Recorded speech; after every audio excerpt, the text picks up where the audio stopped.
ಸ್ನೇಹಿತರೆ, ಈಗ ವಿಶೇಷವಾಗಿ ಬಹಳಷ್ಟು ಜನರಿಗೆ ಫಲವನ್ನು ಕೊಟ್ಟಿರುವಂಥ ಒಂದು ವಿಶೇಷವಾದ ಸ್ತೋತ್ರವನ್ನು ಹೇಳಿಕೊಡ್ತೀನಿ.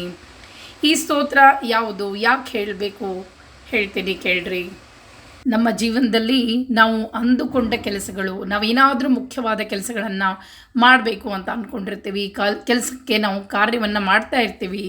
ಅಂತಹ ಸಂದರ್ಭದಲ್ಲಿ ನಮ್ಮ ಕೆಲಸಗಳಿಗೆ ಉದ್ದೇಶಪೂರ್ವಕವಾಗಿ ತೊಂದರೆಯನ್ನು ಕೊಡುವುದು ಅಥವಾ ಅಡ್ಡಿಯನ್ನು ಪಡಿಸೋದು. ಇನ್ನೇನಪ್ಪ ನಮ್ಮ ಕೆಲಸ ಕೈ ಹಿಡಿದ ಕೆಲಸ ಹಾಗೇ ಬಿಡ್ತು ಅನ್ನುವಷ್ಟರಲ್ಲಿ ಯಾರೋ ಬಂದು ಅದನ್ನು ಕೆಡಿಸ್ಬಿಡ್ತಾರೆ. ಅವರಿಗೆ ನಮ್ಮ ಯಶಸ್ಸನ್ನು ಸಹಿಸ್ಕೊಳ್ಳೋ ಶಕ್ತಿ ಇರೋದಿಲ್ಲ. ಅದಕ್ಕಾಗಿ ನಮ್ಮ ಕಾರ್ಯವನ್ನು ಯಾವ ರೀತಿಯಾಗಿ ಕೆಡಿಸ್ಬೇಕು ಈ ರೀತಿಯಾಗಿ ಯೋಚನೆ ಮಾಡ್ತಾ ಇರ್ತಾರೆ. ಆದರೆ ನಮ್ಮ ಕಾರ್ಯಗಳು ಸಿದ್ಧಿಯನ್ನು ಪಡಿಬೇಕು ಅನ್ನೋದಾದರೆ ಕೇವಲ ನಾವು ಭಗವತಿಯ ಮೊರೆಯನ್ನು ಮಾತ್ರ ಹೋಗಬೇಕು. ಯಾರು ಏನು ಕರ್ಮಗಳನ್ನು, ಕೆಟ್ಟ ಕರ್ಮಗಳನ್ನು ಮಾಡ್ತಾರೋ ಅವರಿಗೆ ಅವರ ತಕ್ಕ ಫಲಗಳು ಸಿಗ್ತದೆ. ಅದಕ್ಕಾಗಿ ನಾವು ಕೇವಲ ನಮ್ಮ ಕಾರ್ಯಸಿದ್ಧಿ ಹತ್ರ ಮಾತ್ರ ನಾವು ನಮ್ಮ ಲಕ್ಷ್ಯವನ್ನು ಕೊಡಬೇಕು.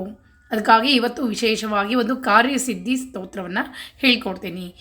ನಿಮಗೆ ಕೆಲವು ಸಲ ಏನಾಗ್ತದೆ, ನಂಗೆ ಪ್ರಮೋಷನ್ ಆಗ್ತಿರ್ತದೆ, ಆಫೀಸ್ನಲ್ಲಿ ಕೂಡ ನಿಮಗೆ ತೊಂದರೆ ಆಗಿರ್ಬೋದು, ಅಥವಾ ನೀವು ಮನೆಯನ್ನು ಕಟ್ಟಲಿಕ್ಕೆ ಹತ್ತೀರಿ, ಆ ಮನೆ ಕಟ್ಟುವಂಥ ಸಂದರ್ಭದಲ್ಲಿ ಲೋನ್ ಸಿಗಲಿಲ್ಲ, ಅಥವಾ ಏನೋ ಯಾವುದೋ ರೀತಿಯಿಂದ ಬಂದು ಯಾರೋ ನಿಮಗೆ ನಿಮ್ಮ ಕಾರ್ಯಗಳಲ್ಲಿ ಅಡ್ಡಿಯನ್ನು ಹಾಕಿ ಬಹಳಷ್ಟು ತೊಂದರೆಯನ್ನು ಕೊಡ್ತಾ ಇದ್ದಾರೆ, ನಿಮ್ಮ ಕೈ ಹಿಡಿದ ಕೆಲಸಗಳು ಯಶಸ್ಸನ್ನು ಸಿಗ್ತಾ ಇಲ್ಲ, ಯಾರೋ ಈ ರೀತಿಯಾಗಿ ಆದಾಗ ನೀವು ಭಗವತಿಯನ್ನು ಸ್ಮರಣೆ ಮಾಡಿಕೊಂಡು ಈ ಶ್ಲೋಕವನ್ನು 48 ದಿವಸ 11 ಸಾರಿ ಹೇಳಬೇಕು.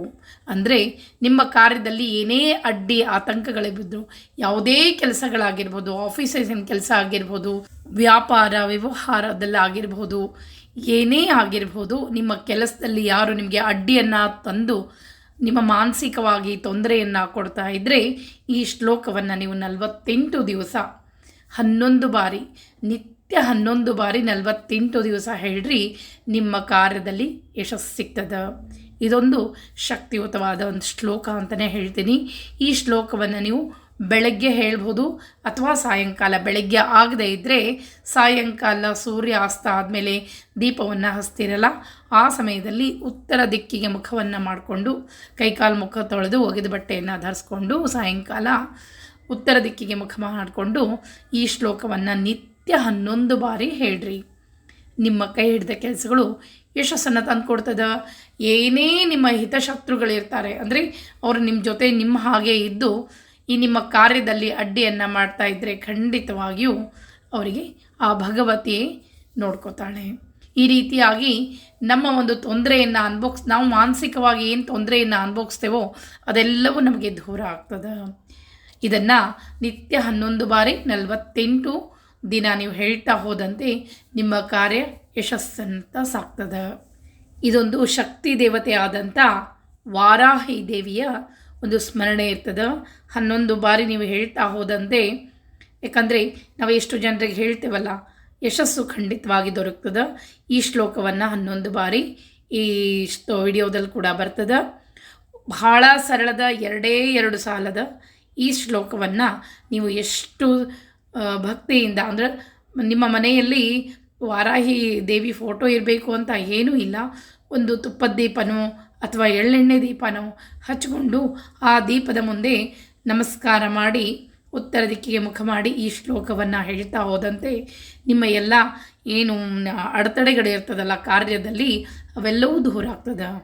ಶ್ಲೋಕವನ್ನು ಹೇಳ್ತೀನಿ, ವಿಡಿಯೋದಾಗ ಬರ್ತದೆ ನೋಡ್ರಿ.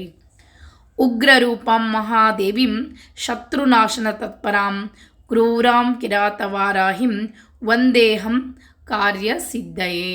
ಇಷ್ಟೇ ಈ ಶ್ಲೋಕ. ನನ್ನ ಕಾರ್ಯವನ್ನು ಯಾವುದೇ ಅಡೆತಡೆ ಇಲ್ಲದಂಥ ಈಗ ನನ್ನ ಕಾರ್ಯದಲ್ಲಿ ಸಿದ್ಧಿಯನ್ನು ಕೊಡು ದೇವಿ ಅಂಥೇಳಿ ಯಾರೇ ಶತ್ರು ರೂಪದಲ್ಲಿ ನಿಂತು ನನ್ನ ಕಾರ್ಯವನ್ನು ಕೆಡಿಸ್ತಾ ಇದ್ದಾರೆ ಅವರಿಗೆ ನೀನೇ ಯಾವ ರೀತಿ ಶಿಕ್ಷೆಯನ್ನು ಕೊಡ್ತೀಯ ಕೊಡು, ಆದರೆ ನನ್ನ ಕಾರ್ಯಗಳು ಯಶಸ್ಸನ್ನು ತಂದು ಕೊಡು. ಅಂದರೆ ಕೆಲವು ಸಲ ನಾವೇನೂ ತಪ್ಪು ಮಾಡದೇ ಇದ್ದರೂ ಕೂಡ ಕೆಲವರು ಮಾಡ್ತಾ ಇರುವಂಥ ಆ ಒಂದು ಉದ್ದೇಶಪೂರ್ವಕವಾದ ತೊಂದರೆ ಏನಿರ್ತದಲ್ಲ ಅದು ಬಹಳಷ್ಟು ನಮಗೆ ನಷ್ಟವನ್ನು ತಂದು ಕೊಡ್ತದೆ. ಅದಕ್ಕಾಗಿ ಈ ವಾರಾಹಿ ಸ್ತೋತ್ರ ನಿತ್ಯ ಸ್ಮರಣೆಯನ್ನು ಮಾಡಿರಿ. ನಾವು ಮಾಡ್ತಾ ಇರುವಂಥ ಭಕ್ತಿಯಿಂದ ಮಾಡಿದಂಥ ಈ ಸ್ಮರಣೆ ಭಗವತಿಗೆ ಮುಟ್ತದೆ. ಆಗ ನಿಮ್ಮ ಕಾರ್ಯದಲ್ಲಿ ಏನೇ ಅಡೆತಡೆಗಳಿದ್ದರೂ ಎಲ್ಲವೂ ದೂರಾಗಿ ಕಾರ್ಯದಲ್ಲಿ ಯಶಸ್ಸು ಸಿಗ್ತದೆ. ನೀವೇ ನಂಗೆ ಕಮೆಂಟ್ಸ್ ಹಾಕಿ ಹೇಳ್ತೀರಿ. ಈಗಾಗಲೇ ಬೇಕಾದಷ್ಟು ಜನರು ಕೂಡ ಹೇಳ್ತಾರೆ, ನೀವು ಕೂಡ ನನಗೆ ಕಮೆಂಟ್ಸ್ ಹಾಕಿ ಹೇಳ್ತೀರಿ.